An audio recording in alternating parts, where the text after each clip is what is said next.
नमस्कार फ्रेंड, जय जगन्नाथ। मो भिडियोटी स्टार्ट करुच्ची। टाइम है 7टा, तो संध्या 7टा है।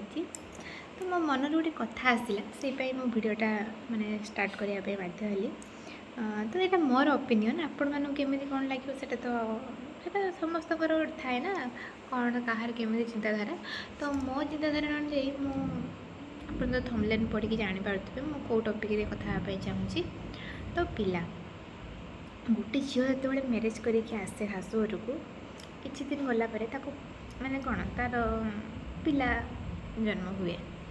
तो जो पिला जन्म हुए से समस्ते कहते गोटे पिला जन्म हो सारापर कहती जे आ गोटे पिला कर दियो, सेकेंड बेबी कर दियो, आम तो अच्छू, आम तुम पिला को बड़ करदेबू कि तुमको जना पड़ोनी, आम अच्छू, आम तुमको संभाल नबू। किंतु से सब जो संभाल नबू जिनसटा सेटा केते जोर संभालती सेटा ये फील कर सी जानी जे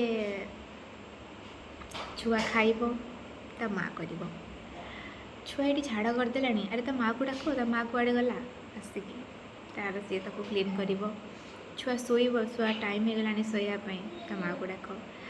तो सबकि मार ही रोचे, कष्टा किए करुँची माँ ही करुँची। किंतु जितेबाला कथा कहते लोक मैंने जे पिला जन्म करदेन, पिलाटा को जन्म करदेवाटा बहुत सहज, किंतु तार लालन पालन करवा, तार देखाशुना करवा से बहुत कष्ट।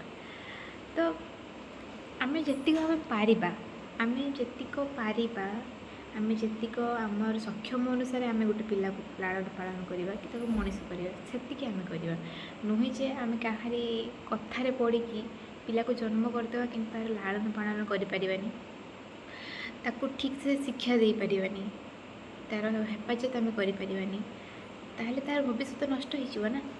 तो आमर कौन आमर कौट हक रहा तार जीवन को नष्ट करने, आम चाहिए बोली से दुनिया को आसी, आम जब न चाहिए तो दुनिया को आसी ना।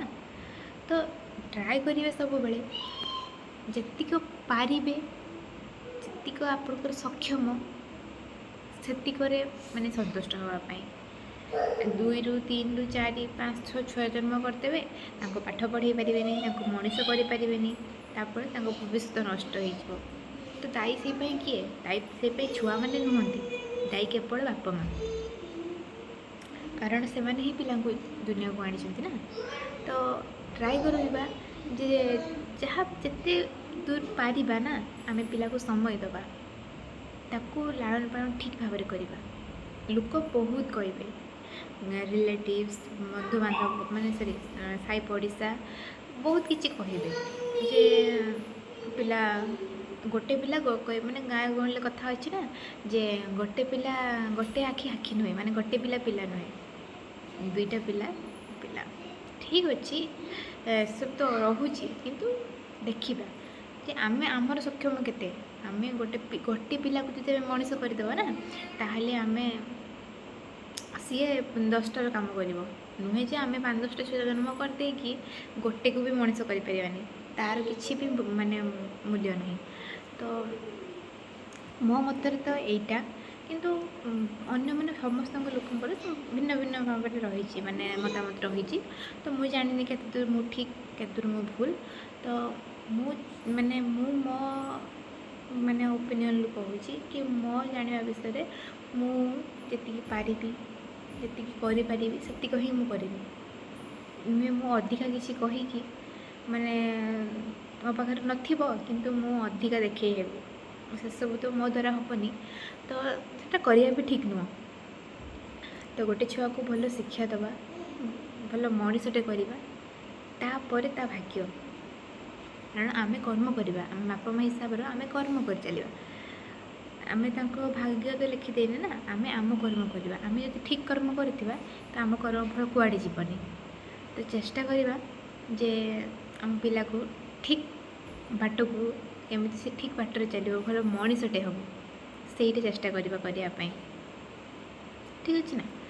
तो वीडियो देख सारापर तो कमेंट तो करेंगे समस्त, मैंने जी मो कथा क्या खराब लगी थाए तो मत क्षमा करदे। हृदय सहकार मुझे क्षमा मागुची, कारण मत जोटा लगे से सहित सेयार कली। तो ଆପଣଙ୍କ ମତାମତ ମୋତେ ବି ଜଣେଇବେ କେଉଁଟା ଠିକ୍ କେଉଁଟା ଭୁଲ। ତ ସେମିତି ମୋର ଗୋଟେ ଛୋଟ ବେବିଟେ ଅଛି, ଝିଅଟେ। ତ ମୋତେ ବି ସମସ୍ତେ କହୁଛନ୍ତି କି କୁହନ୍ତି ବି ଯେ ଆଉ ଗୋଟେ ଇଏ କର। ମୋର ଏଥିପାଇଁ ଯେ ମୁଁ ମାନେ କରିବା ପାଇଁ ଚାହୁଁନି କି ମୋର ଏଥିପାଇଁ ତାକୁ ଗୋଟେ ଛୁଆକୁ ମୁଁ କେମିତି ମଣିଷ କରିବି, ସେଇଟା ହିଁ ମୋ ମାଇଣ୍ଡରେ ଚାଲିଛି। କେମିତି ତାକୁ ମୁଁ ଭଲ ବାଟକୁ ଆଣିବି, ମାନେ ଭଲ ବାଟ ଦେଖେଇବି, ସିଏ କେଉଁ ଲାଇନ୍ରେ ଯିବା ପାଇଁ ଚାହିଁବ ସେଟାରେ ମୁଁ ଫୋକସ୍ କରିବି। ମୁଁ ସେଇଟା ହିଁ ଚାହୁଁଛି, ବୁଝିପାରିଲେ। ତ ଟ୍ରାଏ କରିବେ ସବୁବେଳେ ନିଜର ପିଲାକୁ ମାନେ ଯେତିକି ପାରିବେ। ଆଉ ପିଲାକୁ କେତେବେଳେ ବି ପଇସାର ଲୋଭ କି ପଇସା ଦେଖେଇବେନି। ପଇସା ଯେଉଁ ମାନେ ଛୁଆ ଯାହା ବି ମାନେ ମାଗିଲା ତାକୁ ଫୁଲଫିଲ୍ କେବେ କରିବେନି। ଛୁଆ ଜାଣିବା ଦରକାର ଅଭାବଟା କ'ଣ ଜାଣିଲେ ହିଁ ସିଏ ଜାଣିପାରିବ ଯେ ପଇସାର ଭ୍ୟାଲୁ କ'ଣ। ଯଦି ଆମେ ଛୁଆକୁ ଫାଷ୍ଟରୁ ପଇସାର ମୁହଁ ଦେଖେଇଛେ ନା, ତାହେଲେ ସିଏ ଦିନେ ନା ଦିନେ ସେ କଷ୍ଟଟା ଆମକୁ ହିଁ ଭୋଗିବା ପାଇଁ ପଡ଼ିବ। ସିଏ ତ ଭୋଗିବ କିନ୍ତୁ ସେ କଷ୍ଟଟା ଆମକୁ ହିଁ ଭୋଗିବା ପାଇଁ ପଡ଼ିବ। ତ ଯେତେ ପାରିବେ ପଇସା ଥାଉ, କିନ୍ତୁ ତାକୁ ଜଣେଇବେ ଯେ ପଇସାର ମୂଲ୍ୟ କ'ଣ, ଅଭାବ କ'ଣ। ମନ ଭିତରେ ସିନା କଷ୍ଟ ହେବ, ହେଲେ ଛୁଆ ଜାଣିବା ଦରକାର ଯେ କଷ୍ଟ କ'ଣ, ଅଭାବ କ'ଣ। ସେସବୁ ଜିନିଷ ଗୋଟେ ଛୁଆ ନ ଜାଣିଲେ ନା କେବେ ଜୀବନରେ ମଣିଷ ହେଇପାରିବନି। ଯେତେବେଳେ ଆମେ ଗୋଟେ ଛୁଆକୁ ସ୍କୁଲ ନେଇକି ଯାଉଛେ, ବାଟରେ ଆସିଲା ବେଳେ କି ମାର୍କେଟ ଯାଉଛେ ଆସିଲା ବେଳେ, ତାକୁ ଚାଲି ଚାଲି ଆସିବା ପାଇଁ ଶିଖାନ୍ତୁ। ସେ ତାପରେ ଜାଣିବ ଯେ ହଁ ମାନେ ଗାଡ଼ି ଥାଉ, କିନ୍ତୁ ତାକୁ କୁହନ୍ତି ଯେ ଛୁଆ ମୋ ପାଖରେ ପଇସା ନାହିଁ କି କ'ଣ କରିବ, ଚାଲ ଚାଲି ଚାଲି ଯିବା, କିଏ କରିବ। ସେସବୁ ଜିନିଷ ଫିଲ୍ କରିବା ଦରକାର ସେମାନେ। କାରଣ ଫିଲ୍ କଲେ ଗୋଟେ ଦୁଃଖ ଯେତେବେଳେ ଗୋଟେ ମଣିଷ ଉପରେ ଦୁଃଖ ପଡ଼େ ନା, ସେ ଯେତେବେଳେ ଷ୍ଟ୍ରଙ୍ଗ ହୁଏ। ଦୁଃଖ ଯେତେଦିନ ପର୍ଯ୍ୟନ୍ତ ନ ପଡ଼ିଛି ସେ କେବେ ଷ୍ଟ୍ରଙ୍ଗ ହେଇପାରେନି। ସେଇଭଳି ଗୋଟେ ଛୁଆ ଯଦି କଷ୍ଟ ନ ସହିଛି ନା, ସେ ଜୀବନରେ କେବେ ମଣିଷ ହେଇପାରିବନି। ତ ଟ୍ରାଏ କରିବା ଯେ ଆମରି ଛୁଆ ନା, ତା ଭଲ ପାଇଁ ଆମେ ଚାହୁଁଛେ, ନୁହେଁ ଯେ ତା ଖରାପ ପାଇଁ ଆମେ କହୁଛେ କି ତାକୁ କଷ୍ଟ ହେବ, ସେସବୁ ନୁହେଁ। ଆଜି ସିନା ସେ କଷ୍ଟ କରିବ, କିନ୍ତୁ ଭବିଷ୍ୟତରେ ସେଇ ଛୋଟ ଜିନିଷଟା ନା ବହୁତ ବଡ଼ କାମ ଦେବ। ଥରେ ଟ୍ରାଏ କରନ୍ତୁ, ଜାଣିପାରିବେ। ମୋର ସବୁ ପ୍ୟାରେଣ୍ଟସ୍କୁ ଅନୁରୋଧ ଯେ ମନ ଭିତରେ ଭଲ ପାଇବା ରଖନ୍ତୁ, କିନ୍ତୁ ବାହାରେ ମାନେ ତାଙ୍କର ଅଭାବ କ'ଣ ଜିନିଷଟା ଆପଣମାନେ ଜଣାନ୍ତୁ। ଜଣେଇଲେ ହିଁ ସେ ଠିକ୍ ମଣିଷ ହେଇପାରିବ, ନହେଲେ ନୁହଁ, କେବେ ହେଇପାରିବନି ସେ। ତ ବୁଝାନ୍ତୁ, ପିଲାକୁ ବୁଝାନ୍ତୁ ଯେ ବାବାରେ ଦେଖେ ଏମିତି ସିଚୁଏସନ୍ କି ଏମିତି ପରିସ୍ଥିତି, ତୁ ଜିଦ୍ କର ନା। କି ଯଦି ବି ପିଲା ଜିଦ୍ କରୁଛି ତ ଟ୍ରାଏ କରନ୍ତୁ ତାକୁ ବୁଝେଇବା ପାଇଁ, ନୁହେଁ ଯେ ତାର ଜିଦ୍ଟା ଫୁଲଫିଲ୍ କରିଦେଲେ। ଯଦି ଗୋଟେ ପିଲାର ଜିଦ୍ଟା ଆମେ ଫୁଲଫିଲ୍ କରିଦେଉଛେ ନା, ତାହେଲେ ସେ ଜାଣିଗଲା ନା ଯେ ମୁଁ ଜିଦ୍ କରିବି, ମୋ ବାପା ମାଆ ଅଛନ୍ତି, ଫୁଲଫିଲ୍ କରିବେ, ବୁଝିପାରିଲେ। ତ ଟ୍ରାଏ କରନ୍ତୁ ଏସବୁ ଜିନିଷ କରିବା ପାଇଁ। ତ ଏଇଟା ମୋର ମାନେ ମୋ ମାନେ କ'ଣ କହିବି, ଛାଡ଼ିବା ୟୁଟ୍ୟୁବରେ ମୁଁ କେବେ ଏତେ ସମୟ କଥା ହେଇକି ଛାଡ଼ିନଥିଲି। ତ ଯେହେତୁ ମୋ ମନକୁ ଗୋଟେ ଆସିଲା ଫାଷ୍ଟ ଭିଡ଼ିଓ ଏଇଟା, ତ ମୁଁ ଜାଣିନି ଆପଣମାନଙ୍କୁ କେତେ ଦୂର ଭଲ ଲାଗିବ କି ଖରାପ ଲାଗିବ।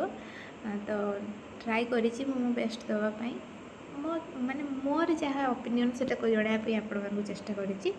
ତ ଏମିତି ବି ନୂଆ ନୂଆ ଭିଡ଼ିଓ ଦେଖିବା ପାଇଁ ଚାହାନ୍ତି କି କଥା ଶୁଣିବା ପାଇଁ ଚାହାନ୍ତି, ତାହେଲେ ଆମ ଚ୍ୟାନେଲକୁ ପ୍ଲିଜ୍ ସବସ୍କ୍ରାଇବ୍ କରିବେ, ଗୋଟେ ଲାଇକ୍ କରିବେ, ସାଙ୍ଗମାନଙ୍କ ସହିତ ସେୟାର କରିବେ। ରହିଲି, ନମସ୍କାର, ଜୟ ଜଗନ୍ନାଥ। ଆହୁରି ଗୋଟେ ଏପିସୋଡ଼ ଆଣିବି ମୁଁ। ତ take care children, good bye.